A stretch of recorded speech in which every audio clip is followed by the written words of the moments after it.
जय शिवराय, जय शंभूराजे. जे धनंजय देशमुखने माझ्या विरोधात कलेक्टर ऑफिसला निवेदन दिलं की अमोलला जन्मठेप लागावात. अरे धनंजय देशमुख, तुला अमोल खुन्याचा इतिहास माहिती का? अमोल खुनेने समाजासाठी बैलगाडी मुंबईला वडीत नेलेली, ते बी आहे का 18 पगड जातीचे मावळे घेऊन. आणि दुसरी गोष्ट, कोपर्डीच्या आरोपीला अमोलने कोर्टात तोडलेलं आहे. त्याच्यात 5 वर्षाची शिक्षा लागलेली आहे अमोलला. 2 वर्ष जेल काढले, 3 वर्ष राहिले. आणि शिरपात चिंदमला जेलमध्ये अमोलने मारलेलं. एवढं ध्यानात धर. समाजासाठी आहे का प्रामाणिकपणाने काम करावं लागतंय. तू सर्वात मोठी चूक केली धनंजय देशमुख, की तू अमोलच्या विरोधात निवेदन दिलंस.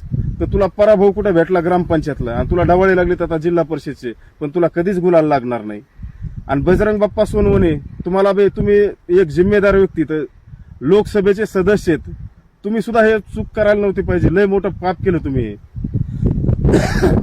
तर तुमचा मुलगा बी आता जिल्हा परिषदला उभा राहणार आहे, पण कधीच गुलाल लागणार नाही. हा अमोलचा शब्द हे ध्यानात धरा.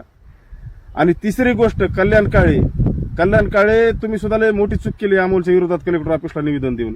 तुम्ही ग्रामपंचायतचे सदस्य सुद्धा इथून पुढे कधी होणार नाहीत.